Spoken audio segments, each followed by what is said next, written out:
This is Growthaholics.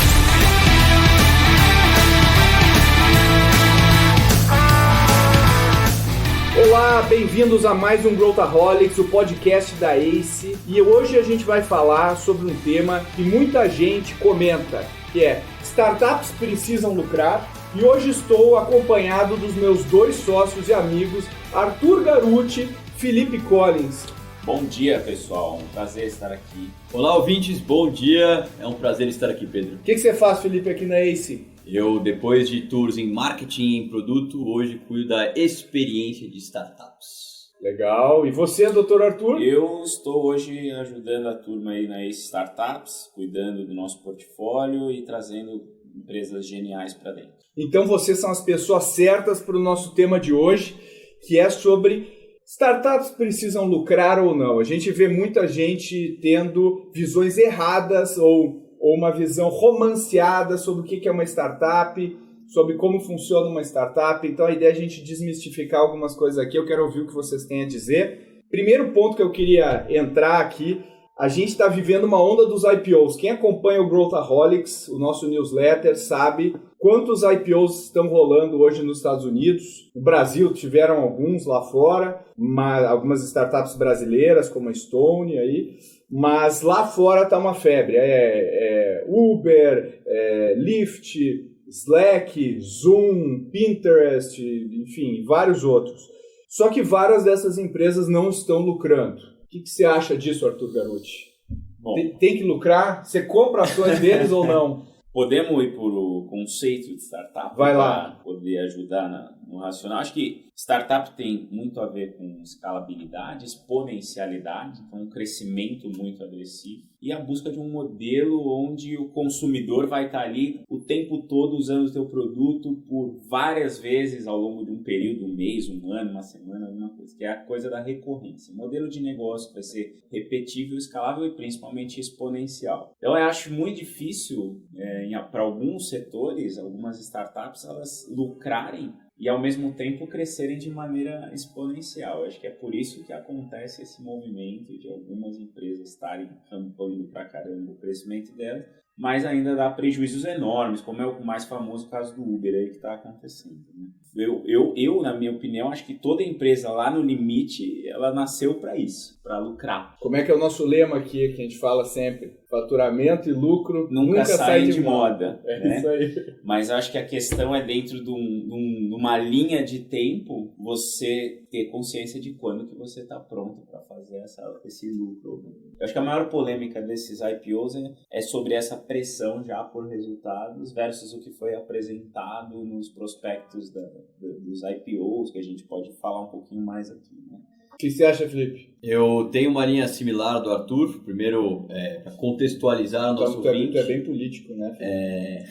Às vezes não tanto, mas IPO, oferta pública de ações, quando uma startup passa a ser listada em bolsa, é um evento de liquidez para muitos dos investidores aos quais apostaram nela até então. Então, acho que existe uma dicotomia entre o que é meio de crescimento, então uma startup ela não ter lucro enquanto ela está crescendo e alcançando o tamanho suficiente, e o que é quando ela deixa de ser startup por uma organização temporária e ela passa assim a ser de fato uma empresa. Quando que você determina que é o ponto que você conseguiu crescer o suficiente, dominar o mercado e ter maturidade suficiente, e você vai deixar de queimar dinheiro e começar a gerar valor para o seu acionista, por exemplo? Acho que é uma discussão qual que é o timing correto e não se ela deve lucrar desde o início ou a partir do momento que ela se torna mais madura.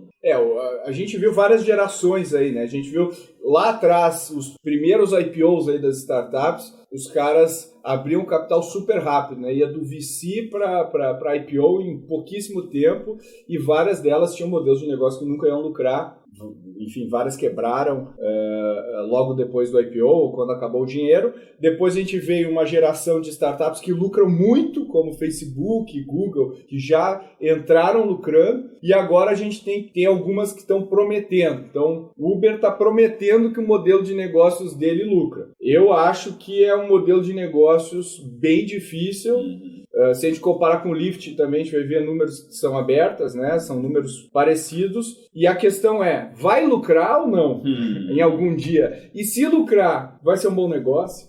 Vai ter margem boa? Acho que isso é uma coisa que, né, que a gente tem que pensar aqui. Acho que nesses casos todos, acho que até você citou o Google, Facebook e Uber, por mais que eles entreguem serviços muito diferentes, eles são mais consumidor final, né? É B2C. Então, B2C precisa de uma base bizarramente grande de gente para você conseguir fazer uma massa de lucro que justifique o negócio. Eu acho que essas empresas, mesmo o Google e o Facebook, que hoje lucram pra caramba, estão lá na cauda longa, né, que a gente fala, é um monte de gente comprando, consumindo produto, você não vende por atacado seu produto, você vende ali segregado. E esses negócios, eles só passaram a ser ultra lucrativos à medida que esse volume se justificou. Então são milhões de pessoas e empresas usando o produto. O que Uber e Lyft estão tentando fazer é deslocar, na verdade, o capital que existe para mobilidade. Milhões de pessoas precisam transitar de ponto A ao ponto B. Ele está tentando migrar essas pessoas de outros meios de transporte para o meio dele. Então isso envolve muito dinheiro, porque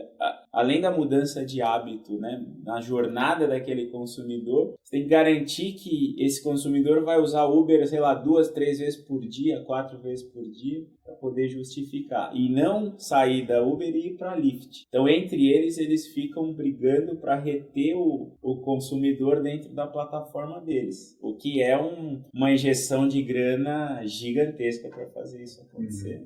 Acho que lá na frente... O que é lá na frente, né? Porque são empresas que já têm 7, 8 anos. Me parece que elas vão precisar aí de mais meia década, pelo menos, para conseguir justificar algo mais perene, né? Mais lucrativo. Você compra ou não? O quê? Uber? Ação? Ação da Uber? Eu ainda compro, cara. Eu acho que ainda vai ter alguma coisa. Eu não compro, não. Não compro? Eu não compro. E olha que eu seria um cara que não compraria, né? Mas assim, eu não compro porque eu acho que a margem do Uber vai ser muito apertada. Do modelo de negócio atual. De repente, lá na frente, com carro autônomo, enfim. E eu acho que eles estão fazendo alguns puxadinhos de Uber Eats e tal. Quer dizer, estão diversificando, né? Tem gente que acha bom, tem gente que não acha. Eu acho que tem uma questão de modelo de negócio atribuído a isso. Tem muitos desses negócios que se tornam gigantes e começam a ter um volume investido muito alto e com margem apertada. São, por exemplo, marketplaces Rappi, Uber, Lyft, ao qual você precisa fazer um split ali com a ponta fornecedora de serviços e aí você espreme a margem. Quando você tem um modelo um pouco mais escalável como modelo, como um SaaS, por exemplo, você não precisa ficar brigando por preço, mandando cupom o tempo inteiro, você cresce de maneira mais orgânica. E não depende tanto do volume que o Arthur falou, né? É um pouco menos desafiador. Mesmo que você tenha volume, ou que você por exemplo, o Facebook precisa de um volume porque ele vai para um modelo de negócio de audiência, ele vai vender ao público. Mas ele não tem que brigar por preço ou brigar por melhores condições comerciais, ou fazer a ponta fornecedora de serviços ser menos gig economy assim, menos explorada, alguma coisa do tipo, para prosperar, para ganhar margem e para fazer apertos de mão, ou corridas ou estadas em quartos de Airbnb, por exemplo. Esse modelo mais escalável que a gente vê em algumas das startups que abriram capital na bolsa, mas são mais lucrativas, tende a ser uma vantagem competitiva em termos de margem para eles, e eles podem começar a não queimar caixa de maneira tão agressiva.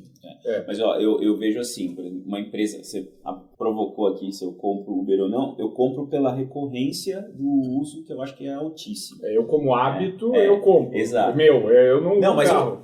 Tu também não. Mas é por isso que eu aposto num Uber lá na frente, sendo uma empresa lucrativa, porque ela está diretamente atrelada a um hábito de consumo ultra recorrente. Então eu acredito que eles vão aproveitar dessa recorrência de alguma forma. Agora, uma empresa que eu acho muito difícil, cara, é a WeWork. Que vai estar aí, né, para IPO. Então eu não consigo até hoje entender como que esse modelo vai parar de pé. Eu também não. Eu não consigo entender. Não sei, cara. Mas por outro lado, a gente vê os IPOs aí do Zoom, que é aquela ferramenta de comunicação. Sim, sou fã. Lucra, né? Os caras disciplinados, montaram um modelo de aquisição de usuário baseado muito na viralidade, lá de eu quero falar com o Felipe instala o Zoom, meu custo de aquisição é muito baixo, e isso acaba fazendo com que o CAC dessa ferramenta depois comece a ser usada na empresa, e acho que o Slack segue um pouco essa tendência da consumerização do B2B, né? Quer dizer, um grupo dentro da empresa começa a usar e de repente vira um padrão corporativo, e não a área de TI empurra para baixo. Então, eles usam muitas das estratégias das empresas B2C no B2B.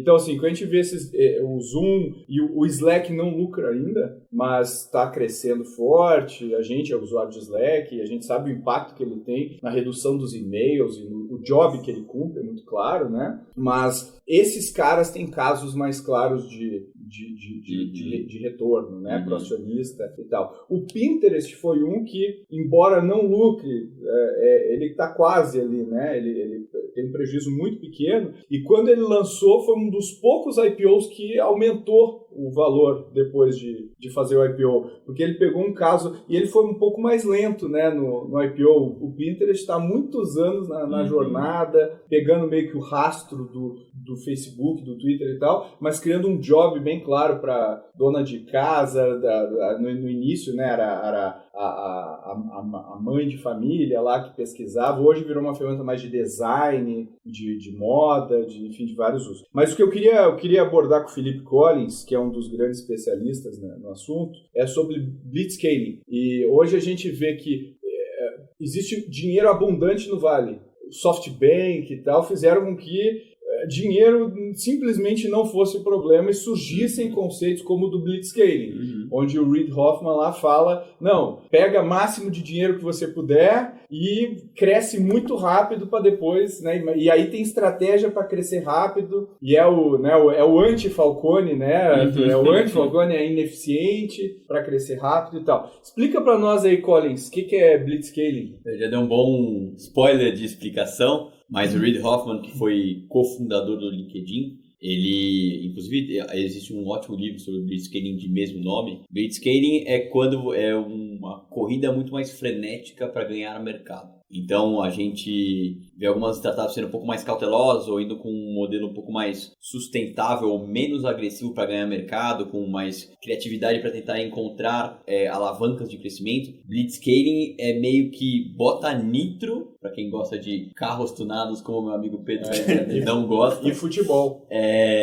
Bota nitro e tenta todos os canais, não importa muito o CAC, não importa que você vai queimar caixa, tentar adquirir o máximo de usuários ou de clientes pagantes possível no menor espaço de tempo. Então, quando você vê companhias seguindo essa tática, é natural que elas sangrem muito mais o seu caixa e precisem levantar cheques cada vez maiores. E com presença de fundos maiores no Brasil, ou fundos maiores globalmente, especialmente, você tem mais disponibilidade de capital para ganhar mercado mais rápido. Então, isso faz com que muitas empresas, por mais que fundamentalmente, ou em termos de produto, ou em termos de serviço e atendimento ao cliente, até de solução de problema que não sejam melhores do que seus competidores, como ela ganha mercado muito rápido, ela consegue, enquanto o competidor está lutando para ganhar mercado de uma maneira mais estável ou menos agressiva, né? Ela já ganhei o mercado, agora eu vou fazer um produto menos esquisito, um pouco mais bem acabado para servir melhor ao meu consumidor. E a gente vê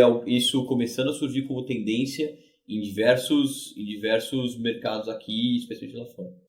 É legal, acho que falar dos tipos, né, que o Hoffman fala da tribo, da nação e tal, né, que isso é bem interessante. Eu, sinceramente, não me lembro agora de todos aqui, vou pedir ajuda do professor Collins para falar. Ele montou essa gradiente aí para mostrar que você tem estratégias diferentes para cada estágio do seu crescimento. Exato, mas que, na verdade, o objetivo também não é uma coisa muito go horse, assim, que ele fala lá, né, ou bumba meu boi aqui, como a gente diz, né, num nível que você não tem todas as premissas definidas e sai adquirindo cliente, um custo de aquisição muito alto, só que também num horizonte assim, geográfico um pouco mais controlado também, né? Não é uma loucura. Então, já que a gente está falando de Uber, o Uber vai dominar São Paulo, então ele vai dominar São Paulo, ele vai sair gastando feito louco para fazer a aquisição e blindar aquela região o mais rápido possível, né? E criar uma barreira de entrada para um concorrente como 99 e tal. E por isso que sai essa briga louca por aquisição de usuário entre todos esses players. Mas eu acho que esse modelo é mais aplicável novamente, né, para empresas que são mais B2C, na minha opinião. Ou que demandam mais volume de usuários, como o Slack, que é B2B. Acho que é um negócio mais cauda longa mesmo, né? Que você precisa de um grande número de usuários para justificar o negócio. Já um Zoom, por exemplo, acho que ele foi por uma trajetória de cliente no centro, fazer uma excelente interface, tirar a fricção, né, da conferência com um clique ali acontecer, eu consegui gravar uma conferência sem grandes traumas, apertando como se estivesse apertando um controle remoto. Então ele levou essa questão da experiência do usuário muito a sério e acreditou nisso. Talvez a reflexão que fica no final do dia seja fazendo uma aquisição rápida e melhorando o produto depois, ou fazendo uma coisa mais linear de aquisição de usuários focado num produto excelente, empresas cheguem no mesmo ponto lá na frente. A questão, acho, é escolher uma estratégia. O que você quer fazer? Você quer sair louco atrás de cliente? Ou você quer sair louco atrás, obcecado por fazer a melhor solução possível para o cliente? E lembrando que esse tipo de estratégia só funciona num cenário, num bull market, né? Quer dizer, só funciona quando tem dinheiro disponível, abundante para fazer isso. Concordo. Senão, a estratégia... O cenário brasileiro até então não permitia a gente usar esse tipo de estratégia, porque não tinha capital para a Série A, para a Série B, exato. Enfim. Para ser justo com o nosso amigo Reid Hoffman, e como citou o Arthur, não é Bumba Meu Boi. Ele cita família quando você tem alguns funcionários, antes da primeira dezena de funcionários, tribo quando você já tem dezenas, vila, centenas de funcionários, cidade, milhares, e nação com dezenas de milhares de funcionários, e você pega esse número e multiplica por 100 número de usuários do produto. Então, família tem 10 mil usuários e até a nação tem 100 milhões de usuários. Perfeito. Nos primeiros dois, então família e tribo, de fato não é jogar dinheiro no problema, como a gente recomenda para todas as startups early stage. É para o produto, fazer coisas que não escalam, como ele diz também em outros momentos ali de autor. E a partir da vila, ou seja, a partir de que você já tem receita a partir de 100 milhões de dólares, 1 milhão de usuários ou coisa do tipo, aí sim é escalar. Quando uma vez você chegando mais perto do Product Market Fit, você pisa no acelerador, né? Mas, legal, a gente já vê tem muito investidor, né? Agora pegando do lado do investidor, falando assim, eu posso pegar os dividendos da startup, né?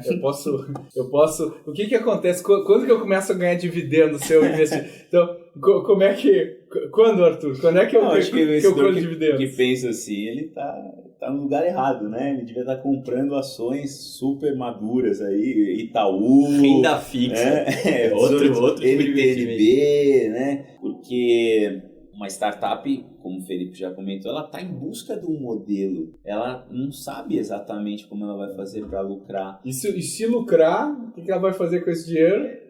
Ela vai reinvestir no negócio. Então, a lógica aqui para o investidor de startups é a liquidez. Ele tem que buscar a saída desse negócio depois de um tempo. Então, se ele é um investidor anjo, sei lá, depois de 7 anos que ele vai começar a pensar lá quando for fazer a série B, se tem liquidez para ele. Se o fundo que está pegando uma participação na startup numa série B vai comprar a participação daquele anjo lá para limpar o cap table da empresa e tudo mais. Os fundos, obviamente, já não pensam assim, mas aqueles que estão tateando precisam saber que, primeiro, pode perder 100% desse capital, porque ele está entrando justamente na fase de ajudar o empreendedor a encontrar o Product Market Fit. A probabilidade é que ele perca. A probabilidade é que ele perca. E passado esse vale da morte, onde a startup já entendeu o custo de aquisição, o lifetime value e tal, aí tem uma máquina de vendas e escala sendo criada, ele pode começar a pensar que depois de uns 2, 3 anos ele vai poder reverter esse dinheiro. Né? Anjos que ficam até o IPO, como os casos que todo mundo fala do Google e do Snap e afins, são raros, né? Raríssimos casos, raríssimos. Existe uma discussão intrínseca a você queimar caixa ou lucrar, que é você pegar ou não dinheiro de investidores, sejam eles anjos ou VCs, Venture Capitalists. Então, por alinhamento de incentivo, se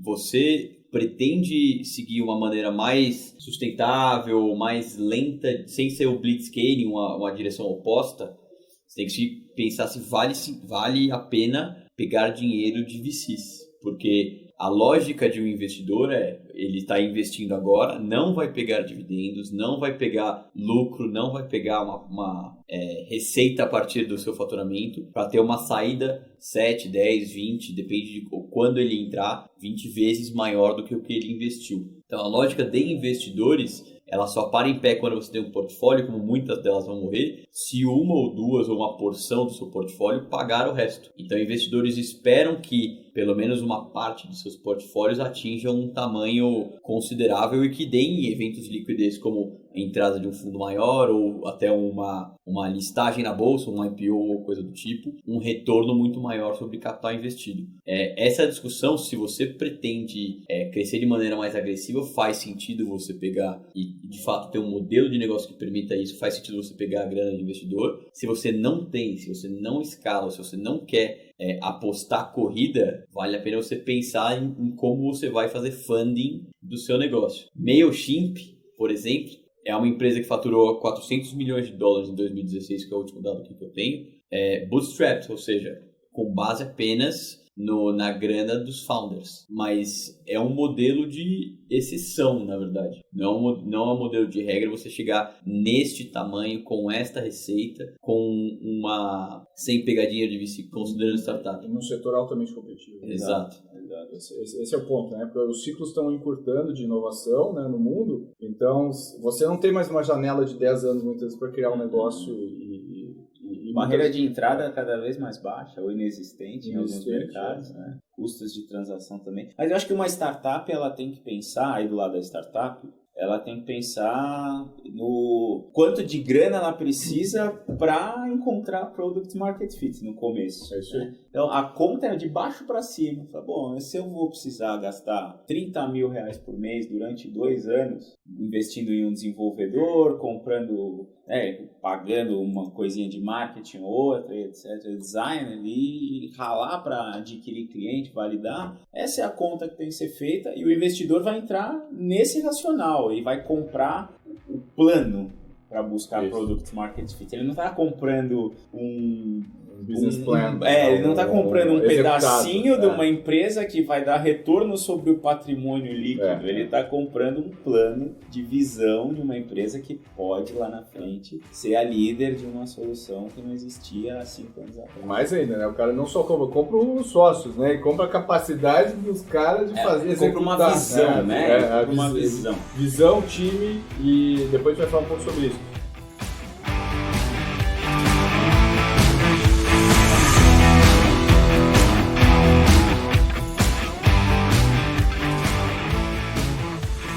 Mas tem outras visões também, não tem só essa, né? Tem inclusive um movimento contrário, né? Sempre quando eu gosto de... Zebras. Exatamente, os caras pensando que, pera aí, eu não preciso de VC e tal. Comenta um pouquinho o que é bootstrap. Bootstrap é quando você é custeado ou cresce às custas de ou usa como capital o dinheiro dos sócios e especialmente o dinheiro do seu cliente. Então você não precisa ceder equity, ceder uma porcentagem da sua startup, da sua empresa para investidores em troca de dinheiro.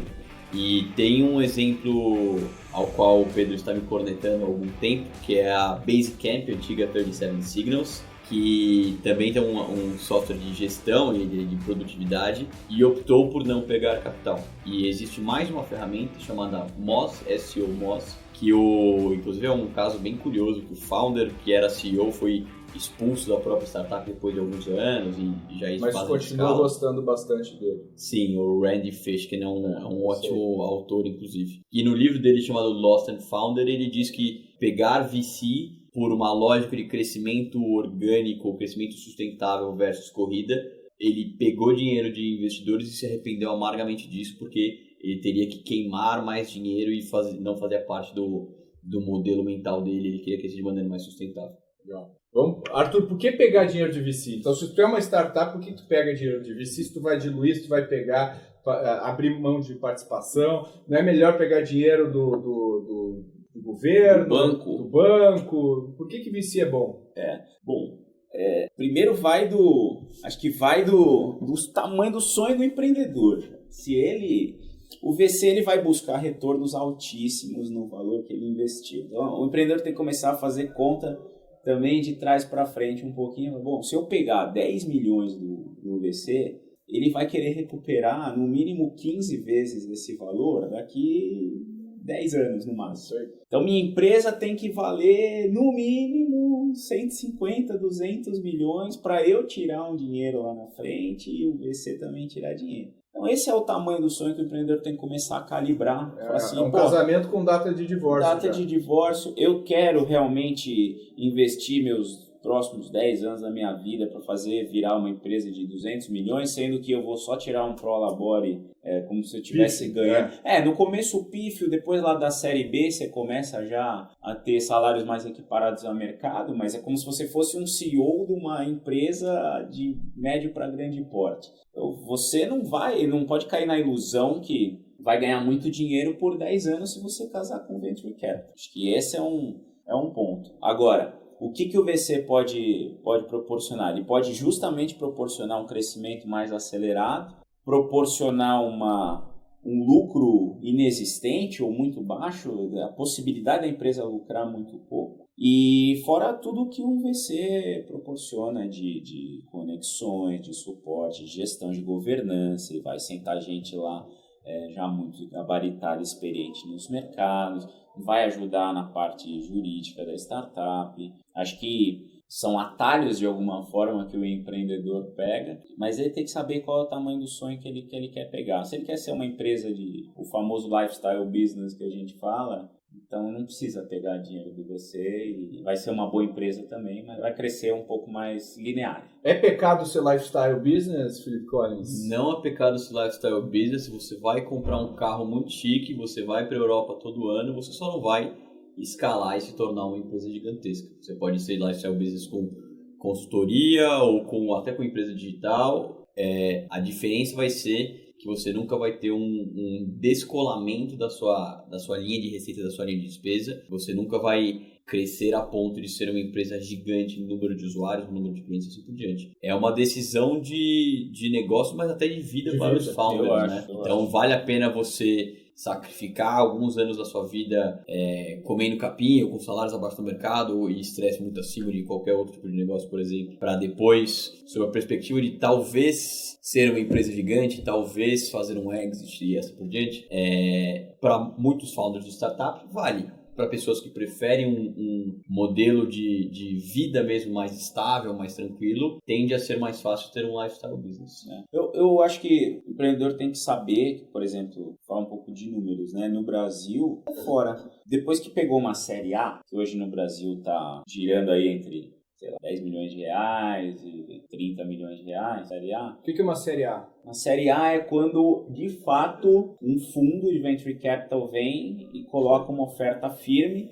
e ele vai entrar no equity da startup. Então, a série A é a primeira classe de ações, de fato, que uma startup vai ter de um investidor qualificado profissional, que não são os family friends, que não são os fundadores, as aceleradoras também. Então, você vai converter, geralmente aqui no Brasil, você converte a empresa numa sociedade anônima e aí você precifica cada ação da sua startup através dessa série A. Né? E aí, quando acontece a série A, o empreendedor muitas vezes já não tem mais 50% do negócio. Ele vai ter 45%, 40% em alguns casos. Né? As boas práticas dizem que o empreendedor tem que ter ainda ali entre 50% e 55% os founders. Né? Ou seja, se o empreendedor tem apego, ele não vai seguir na carreira, na trilha do Venture Capital. Ele vai ter que seguir outra trilha. Talvez valha a pena ele pensar em fazer um empréstimo, pegar um fundo perdido, alguma outra coisa, e virar ali um negócio menor, mas 100% dele. Como diz o nosso sócio Mike, né? Você quer ser rei ou você quer ser rico? É a frase que ele sempre fala. Eu acho que nessa seara de pegar Venture Capital ou não e tipos de investimento ou não, uma das diferenças fundamentais entre pegar investimento cedo ou pegar investimento VC e tentar uma base sustentável, é que, por exemplo, o Arthur, quando ele compra ações da Ambev, como compra, Ele tem várias. o máximo que ele pode influenciar é comprando mais cerveja para casa dele. Mas um investidor VC ele pode influenciar de maneira direta, abrindo portas, fazendo conexões, ajudando empreendedores a calibrar produto, a regular máquina de crescimento e assim por diante. Então você não tem ingestão sobre a empresa, mas você pode ter mais impacto sobre o resultado dela. Então o incentivo pode vir a ser mais alinhado nesse sentido. É o famoso smart money. Né? Exato. Agora, vocês estão falando com o empreendedor o dia inteiro, vocês estão negociando contratos, ajudando eles a negociar contratos. O que o empreendedor típico brasileiro não sabe que não sabe? Ele não sabe que não sabe? Típico? Eu tenho minha aposta aqui. Vai. Ele não sabe o quanto vai ser difícil a sua jornada com ou sem dinheiro. Ou ele não sabe que quando ele recebeu o seu primeiro aporte, o problema só está começando. Aumentando. Né? Ele acha que, quando eu vejo o pessoal recebendo parabéns muito efusivos, quando capta uma rodada, fala, calma, agora que você acabou de vender parte da sua empresa para crescer, você precisa crescer, você precisa chegar. Onde você queria chegar com esse dinheiro? Você precisa chegar. Se você não chegar lá, você vai ter problemas. Então, acho que eu acho que o empreendedor médio não sabe, não tem ideia de que isso vai acontecer. Casando com mais um problema. Muito maior. Eu vejo muito startup comemorando rodada, comemorando fundraising, ou usando fundraising como uma régua para se balizar a mercado.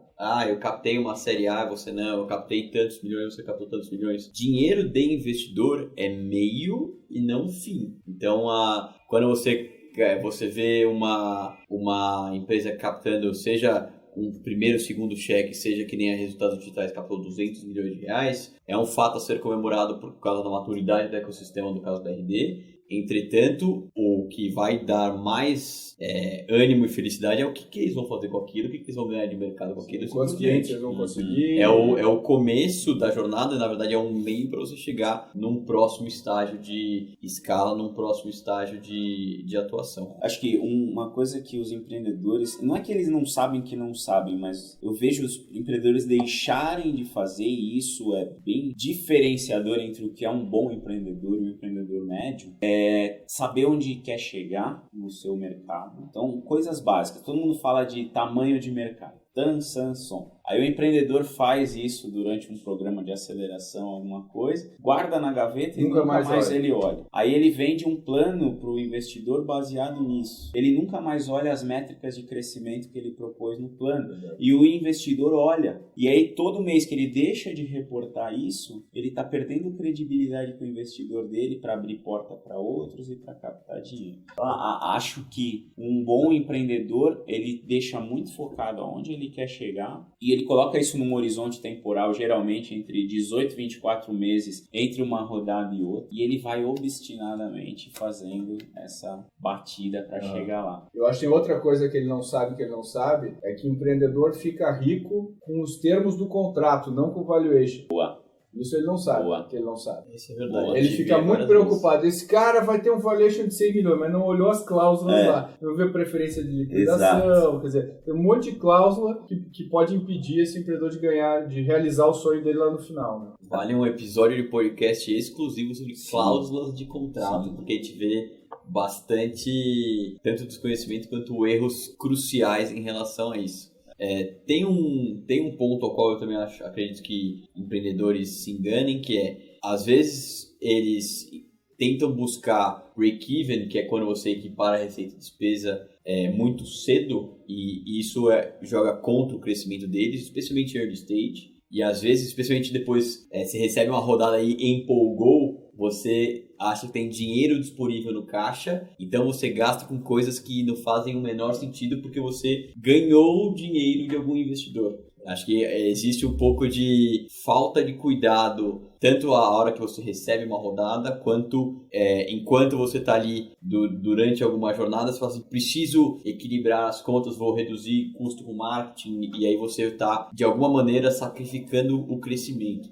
Não tem problema se você fizer isso, desde que seja uma decisão consciente e que você saiba todas as variáveis envolvidas. É que o break-even, existe uma ilusão de que o break-even é um estágio fixo no tempo, né? Assim, quando chegar... Startup que está muito tempo no break-even tem um problema, não cresce, né? Então eu gosto de imaginar o break-even, imagina uma pessoa com um caniço na frente com uma cenoura ali, e quanto mais tu corre, mais a cenoura se afasta. Então, se você está crescendo, o break-even vai estar sempre se afastando, né? Se você está num momento de alto crescimento. E aí onde entra esse delta é onde entra o VC para conseguir financiar. De outra maneira, você vai ficar flat.